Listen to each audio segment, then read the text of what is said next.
मेरा नाम अजय है। मैं जौनपुर का रहने वाला हूँ। मैं जो आपको कहानी सुनाने जा रहा हूँ कुछ साल पहले की है। मैं जॉइंट फैमिली में रहता हूँ, इसलिए हमारा परिवार बहुत बड़ा है और हमारा घर भी बहुत बड़ा है। मेरे 2 भाई 2 बहनें हैं। परिवार में मैं सबसे छोटा हूँ और मेरी शादी भी नहीं हुई है।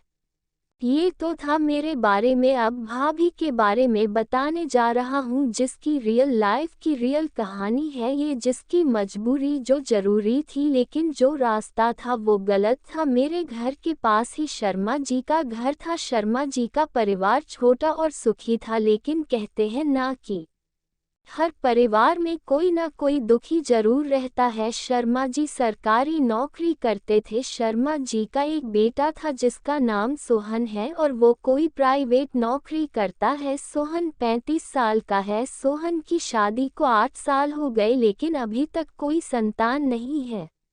सोहन की पत्नी सुंदर और पढ़ी लिखी थी। उसका नाम अनीता था और उसे औलाद का सुख नहीं मिला, इसलिए वो बहुत परेशान रहती थी। सोहन की माँ एक घरेलू औरत थी, लेकिन स्वभाव से चिड़चिड़ी थी। उनके इस स्वभाव की वजह से सास बहू में कभी नहीं बनती थी। अपनी सास से ताने सुनने के बाद भी अनीता का स्वभाव शांत था तथा बोल बच्चन में मीठा पान था। अनीता हर समय खुश रहती थी, लेकिन कहीं ना कहीं संतान न होने की चिंता भी रहती थी। अनीता मुझे अच्छी लगती थी क्योंकि वो बोल बच्चन में अच्छी थी, लेकिन मैं उसके घर नहीं जाता था क्योंकि उसकी सास सकी और बहुत कड़वी थी। कभी कभी मेरी और अनीता की नज़र टकरा जाती थी। हम दोनों एक दूसरे को देखकर मुस्कुरा देते थे। ऐसे हंसते मुस्कुराते लगभग 6 महीने बीत गए, लेकिन मैंने उसके बारे में कभी गलत नहीं सोचा था। गलत तो वो भी नहीं थी, उसके पति की नाइट ड्यूटी भी रहती थी।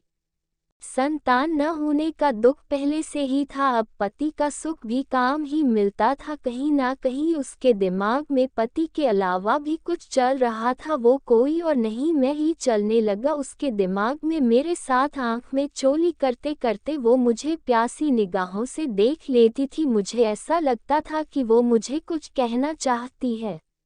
एक दिन वो समय आ ही गया जब उसके सास और ससुर किसी रिश्तेदार की शादी में गए, वह भी 5 दिनों के लिए। एक दिन वो मुझे गहरी नज़रों से देख रही थी। मैं उसके बारे में गलत नहीं सोचता था, लेकिन वह मुझे अपने दिल का राजा बना बैठी। वो मुझसे प्यार करने लगी थी।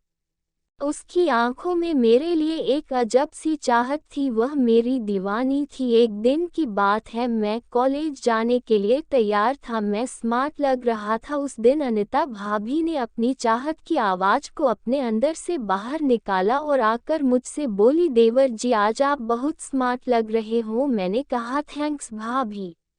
भाभी बोली, एक बात बोलूं, बुरा तो नहीं मानोगे? मैंने कहा नहीं, बोलो क्या बात है। भाभी कुछ कहती उससे पहले ही उसकी बॉडी लैंग्वेज बोल गई। हिल मिलाते होठ, चेहरा मासूम, आंखों में नमी और गर्दन झुकी हुई, मानो जैसे अपने आप को मेरे सामने सरेंडर कर रही हो।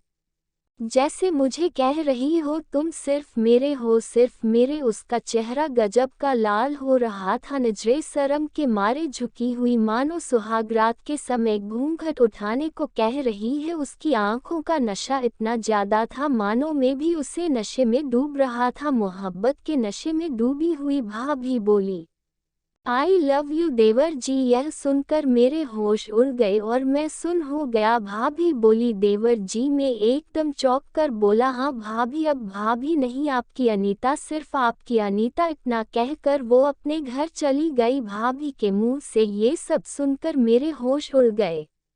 मैं अंदर ही अंदर खुशी से पागल हो गया। मेरे होठों पर मुस्कुराहट, चेहरा खिला हुआ, आंखों में चमक और मेरा पूरा बॉडी एकदम एक्टिव हो गया। शरीर में नई ऊर्जा और जान आ गई। उसी दिन में कॉलेज चला गया। आज कॉलेज के सारे दोस्तों ने मुझसे कहा, क्या बात है, आज बहुत खुश हो और अच्छे लग रहे हो। मैंने भी हंसी मजाक में गाना गा दिया, किसी का नवाब बन गया। अरे मैं तो साहब बन गया। बस हंसी मजाक में दिन निकल गया, लेकिन घर आने के बाद भाभी से मिलने का मन कर रहा था। उसके घर जाने का दिल कर रहा था। ज़्यादा देर तक मैं अपने दिल और मन को बस में नहीं कर सका और भाभी के घर चला गया। मैं किचन में जाकर भाभी के सामने घुटनों के बल बैठ गया और भाभी का हाथ पकड़कर बोल दिया, भाभी मैं भी आपको बहुत पसंद करता हूँ। इतना सुनते ही भाभी ने मेरा हाथ पकड़कर खड़ा कर दिया और कसकर अपनी बाहों में जकड़ लिया। भाभी मेरे चेहरे पर हाथ घुमाने लगी और मैं भी भाभी के चेहरे पर हाथ घुमाने लगा, मानो जैसे सदियों बाद दो प्रेमी मिले हो। भाभी तो मेरे लिए पहले से ही प्यासी थी और उन्होंने मेरे अंदर भी आग लगा दी। हम दोनों की गर्मी बाहर आ गई और कैस करने लगे। कैस करते करते भाभी को एकदम होश आया और बोली, अब छोड़ो, मेरे पति के आने का समय हो गया है।